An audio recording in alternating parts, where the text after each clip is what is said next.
আসসালামু আলাইকুম। আমি পপি। দীর্ঘ 28 বছর চলচ্চিত্রে কাজ করেছি, অনেক সুনামের সাথে, সম্মানের সাথে। কোটি কোটি দর্শকদের ভালোবাসা পেয়েছি, ইন্ডাস্ট্রির মানুষের ভালোবাসা পেয়েছি। কিন্তু এই মুহূর্তে আমি ক্যামেরার সামনে কথা বলছি একজন ব্যর্থ মানুষ হিসাবে।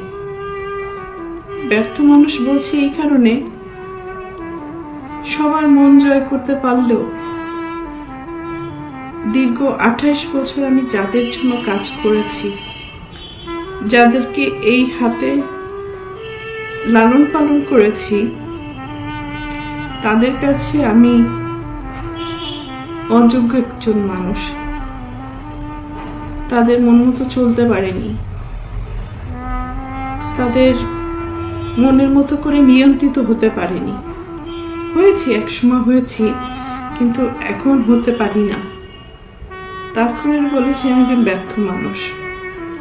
একটা মানুষ তো সবসময় সবার কাছে ভালো হতে পারে না, সব সময়ের জন্য ভালো হতে পারে না।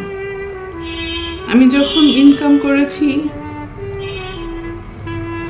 দু হাতে দিতে পেরেছি, লুটাতে পেরেছি, তখন আমি আমার পরিবারের কাছে অনেক প্রিয় একজন মানুষ ছিলাম।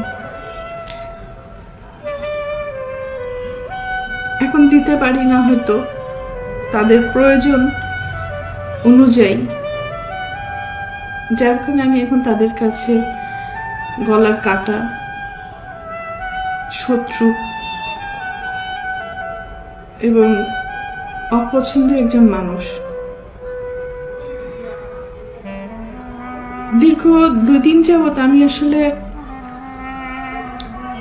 দেখলাম যে আমার পরিবার কতটা নিচে নামতে পারে, কতটা হীন পরিচয় দিতে পারে, কত হিংস্র ব্যবহার করতে পারে, কত নোংরা শব্দ ইউজ করতে পারে।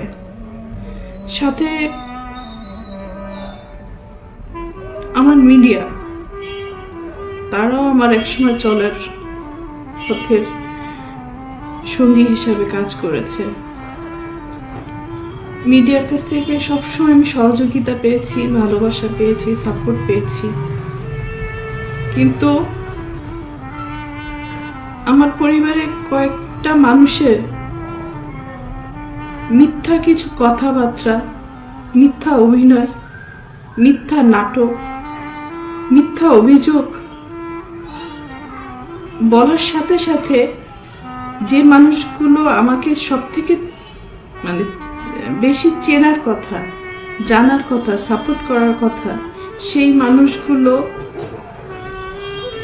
ওই মানুষগুলো, আমার পরিবারের মানুষগুলোর কথা অনুযায়ী আমাকে ভুলভাবে আমার দর্শকদের কাছে বলেন, বাংলাদেশের মানুষের কাছে খুব বাজেভাবে উপস্থাপন করেছে। তো এর থেকে দুঃখজনক আর কিছুই হতে পারে না। যাদের জন্য কাজ করেছে আজকে তারা কেউই আমার না। এই জন্য হয়তো আল্লাহ বলে, যার যার জীবন হিজ হিজ হুজ হুজ, কিয়ামতের মাঠে কেউ কাউকে চিনবে না।